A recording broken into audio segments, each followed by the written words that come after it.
Hi, I'm Reverend Paula Skiles with Unity Church of San Marcos, and thank you for joining us online for our service this morning.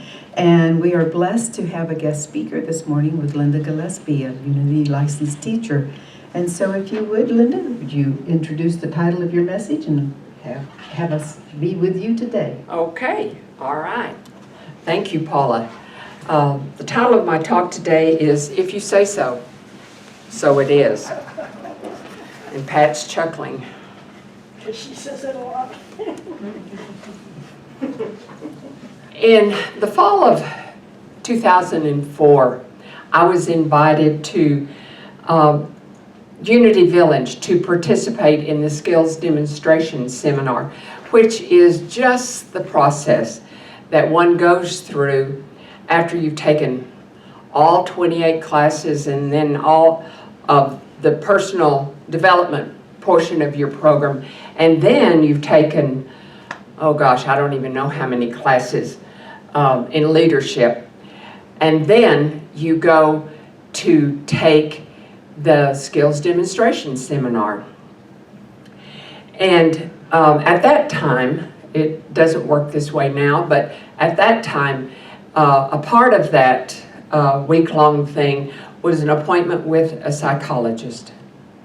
No, it was a psychotherapist, sorry. And the only thing I remember about that process with that man was he asked me, just as we were finishing up, he said, Linda, if you were asked today to do a talk, what would your topic be? And I didn't even think about it. I said the power of the spoken word. Because that is the one thing that just really spoke very, very loudly to the core of my being in all of that years of process. I knew then, as I know now, that the words we speak have more power than most of us are comfortable with. Spoken words have the power to uplift or destroy. The third unity principle, which is often referred to as the law of mind action, states that human beings create their experience by the activity of their thinking. Everything in the manifest realm has its being in thought. Thoughts held in mind create after their own kind. I learned that a long time ago, and that's the way it comes falling out of my mouth, even though it's been changed several different times to say the same thing. So, choose your thoughts carefully. Our thoughts, feelings, and beliefs have the power to create our reality. The law of mind action, like all universal laws, works for everybody the same way. Whether we know it or not, whether we like it or not. Jesus tells us in Matthew 5:45, He causes the sun to rise on the evil and the good, and sends rain on the righteous and the unrighteous. The law of mind action works the same way for those who believe that they create their life with God, or it also works the same way for those who have no idea about this universal law. It works the very same way all the time. The law of mind action is the fundamental law by which the universe operates. And this law has been expressed many ways down through the ages. Proverbs says, as a man thinketh in his heart, so is he. And Jesus said, as you sow, you shall reap. Today we hear it said a couple of different ways. What goes around comes around. What you put out there comes back to you. It's all the same thing. It's that same spiritual law. The law is a spiritual principle, It is the spiritual principle that governs our lives, whether we know it or not, whether we like it or not, whether we believe it or not. We are creating our lives with every thought, word, and feeling. This is the power of the Word. Speak it, and it is on its way to you, be it negative or positive. In Paul's letter to the Romans, in chapter 12, verse 2, he tells us, do not be conformed to this world, but be transformed by the renewing of your minds. This was his instructions to them and to us. So how do we go about renewing our minds? I always like to begin with looking at what the main word in that sentence says. So let's look at the meaning of renew according to the dictionary. That's just basic stuff. It says to renew is to make new, to restore, to make new spiritually, regenerate, to restore to existence, revive, to make extensive changes in, rebuild, to do again, repeat, to begin again, resume. However, simply knowing what it means to renew, regenerate, revive, rebuild, repeat, resume is one thing. But to actually renew our mind is another. I love the way these synonyms seem to build on one another. We have a head full of knowledge, lots of information. But until we put the knowledge we have to work, nothing changes. We stay in the same old mindset. We stay in our comfort zone. Ellen Davenport wrote a great book. I refer to it often. It's called The 5 Principles. And she says our thoughts, feelings, and beliefs have the power to create our reality. So, what we focus on,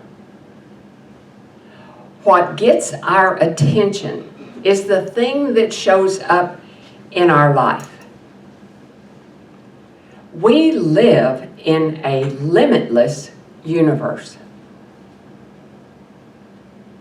Take that in. We live in a limitless universe. The possibilities are endless, and we stand at the point of choice every minute of every day. What do we choose?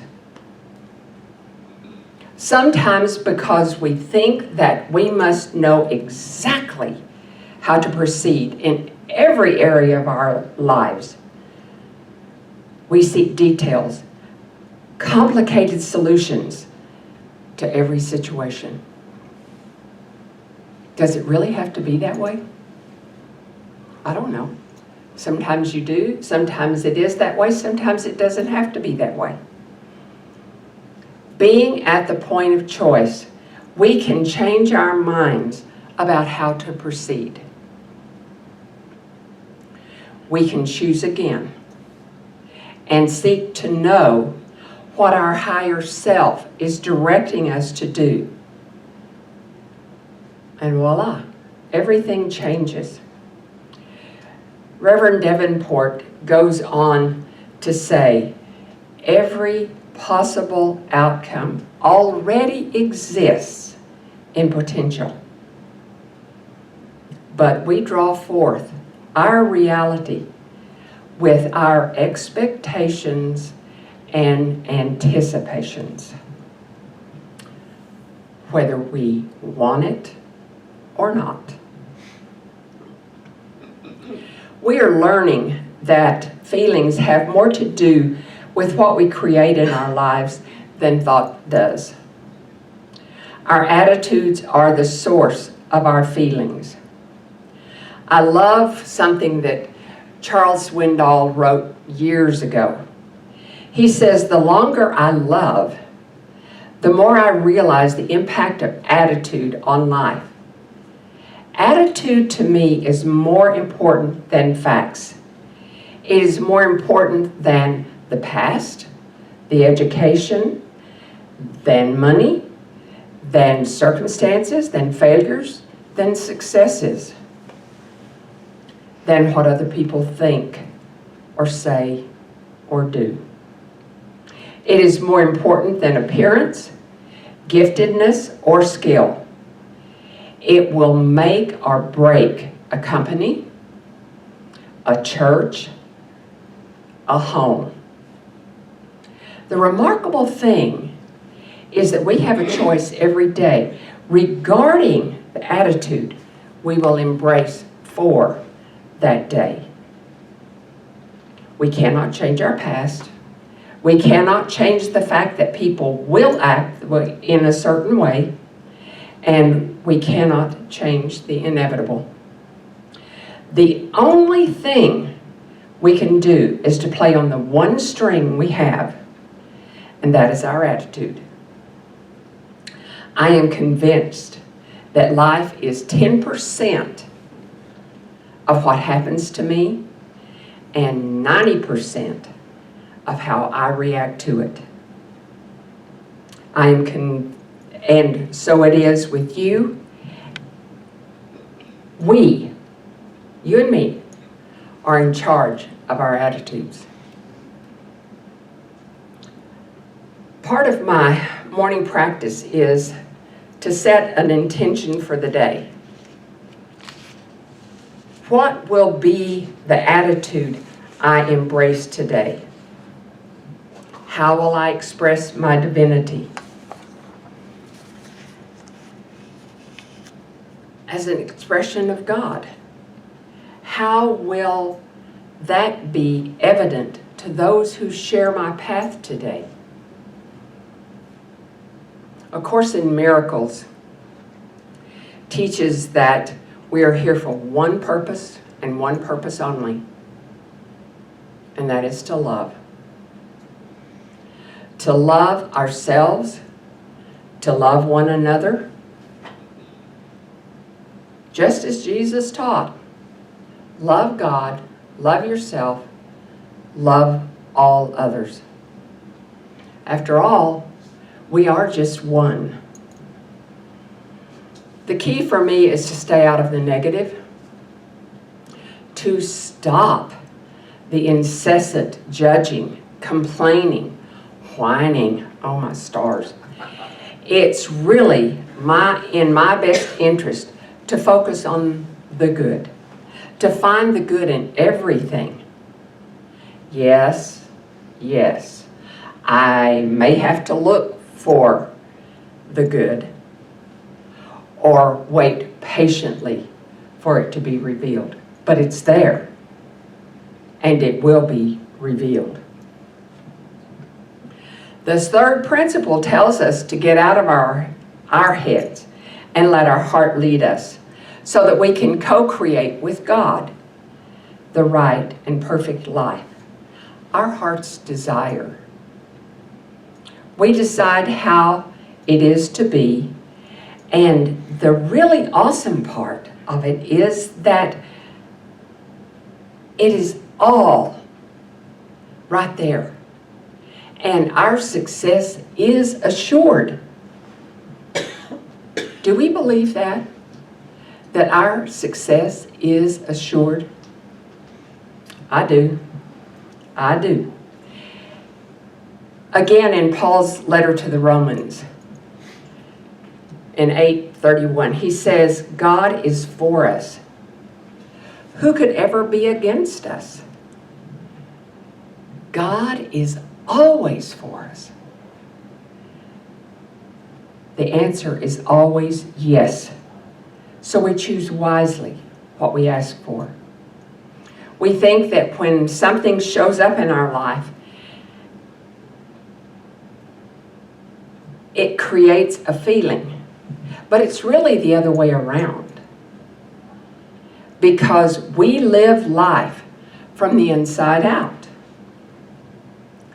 What we feel and believe has created what we see manifest.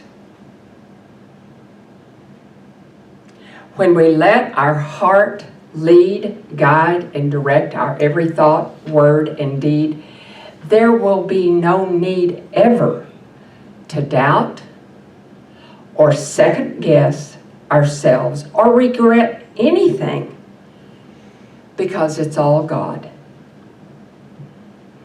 It's all about the attitude with which we approach life. It's how we show up in our daily lives. One of the most awesome aspects of all of this is that in every moment we choose how to show up. Thoughts held in mind create after their own kind. Do you remember we talked a while back about the 4 steps for living from Angeli's Errands? We've shared them before. They are not only relevant, but they are so simply stated. So I'm going to remind you. Show up. Not only show up, but choose to be present. There is a difference. There is a difference in that. Show up and choose to be present. 2, pay attention to what has heart and meaning, which means you have to listen. Listen with your heart. Tell the truth. Tell the truth without blame or judgment. That's a big one. And 4 is don't be attached to the outcome. Be open to it. Listen to it. Hear what it has to say. During a trip to Brazil, Reverend Patrick Cameron was shown a picture of a beautiful angel, a heavenly presence named the Saint of Untying the Knots. This angelic form, richly adorned, is portrayed holding a long white cord of tied knots and is patiently and persistently freeing the twisted cord. He says we are all weavers of consciousness. We knowingly or unknowingly choose negative patterns, textures, and colors that are always through our mental loom. Our habitual thinking patterns are the strands of consciousness that you and I weave into the garment, the fabric, the pattern of our lives. The Saint of Untying the Knots is weaving a new garment of consciousness that requires not only selecting the type of thoughts consistently and consciously, but also freeing the knots that keep us from passing our inspiration through the consciousness loom. And through another thought from Ernest Holmes, he says, consciously or unconsciously, we are not only governing our physical bodies, but we are also weaving the destiny of our fate, at least temporarily, on the loom of consciousness. It is merely a question of where we're getting our pattern. I believe that thoughts and feelings and beliefs are the pattern of our consciousness, our reality. Is the pattern of your consciousness one filled with beauty and color that speaks to the magnificence of your own true nature? Think about it. Or is it filled with dark colors and a symmetry of fear, dread, and doubt? We choose all day, every day, with the words we choose and the attitude we approach each situation with.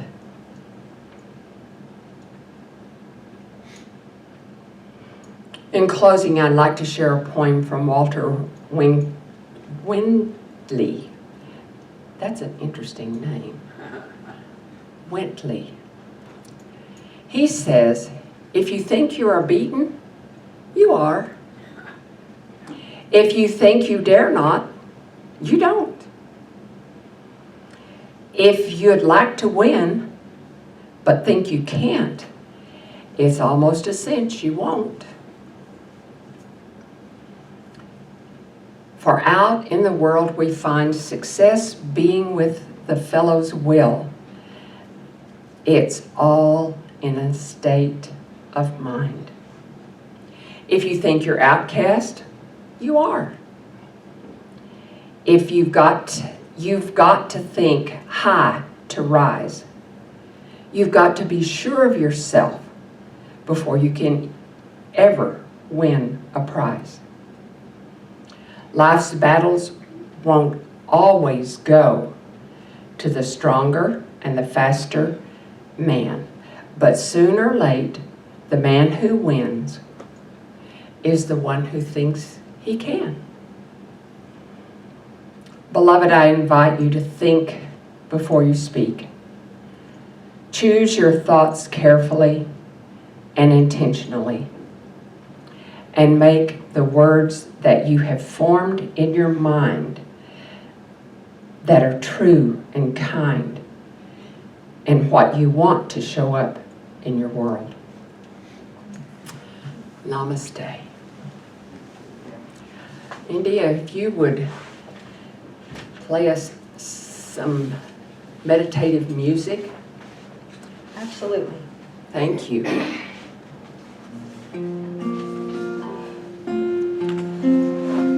This meditation is from Charles Fillmore and Keep a True Lent.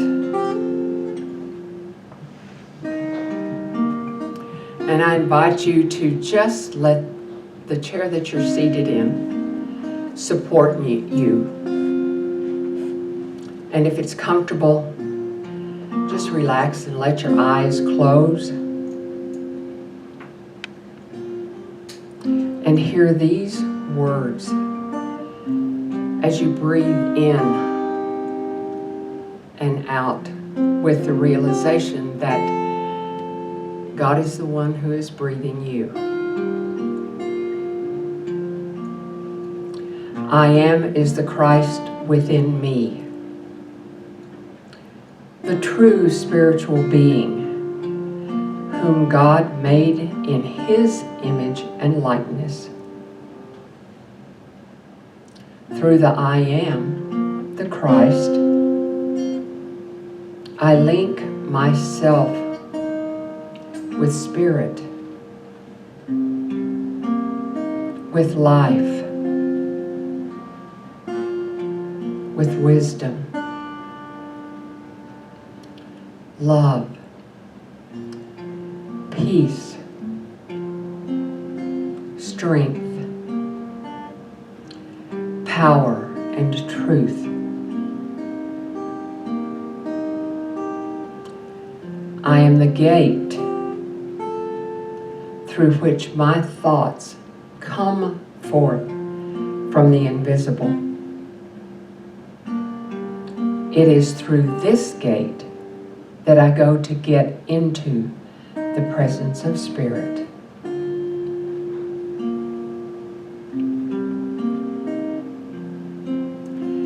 The I Am always assures me that the preponderance of power is in spiritual things.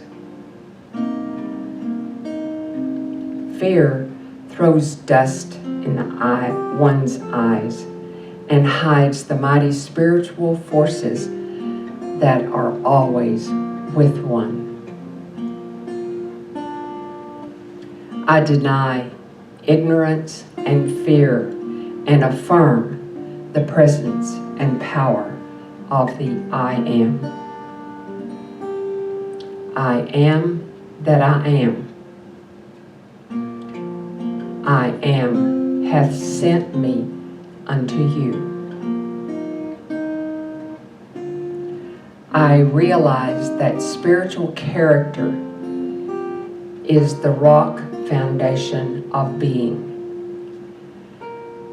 As I build my consciousness in God mind, I find that I am in heaven right here on earth.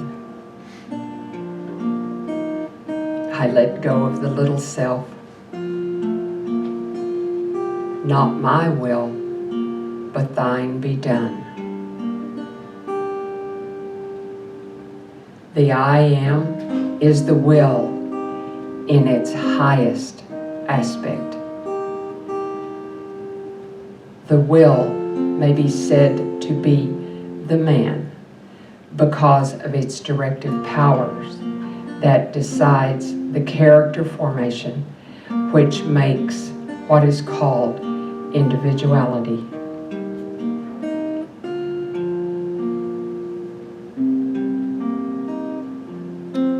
And let's just take a few moments to be with that.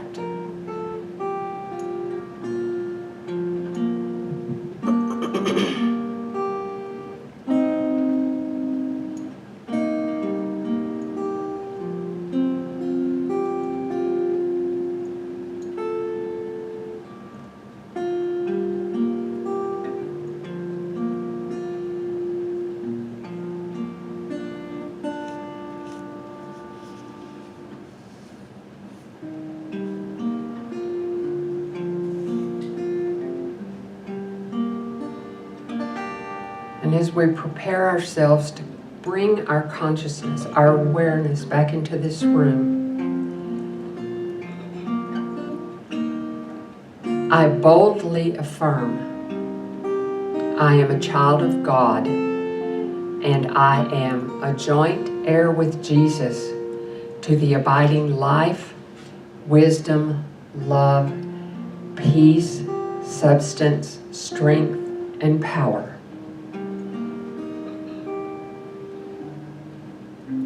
And so it is. And so we just let it be so. Amen.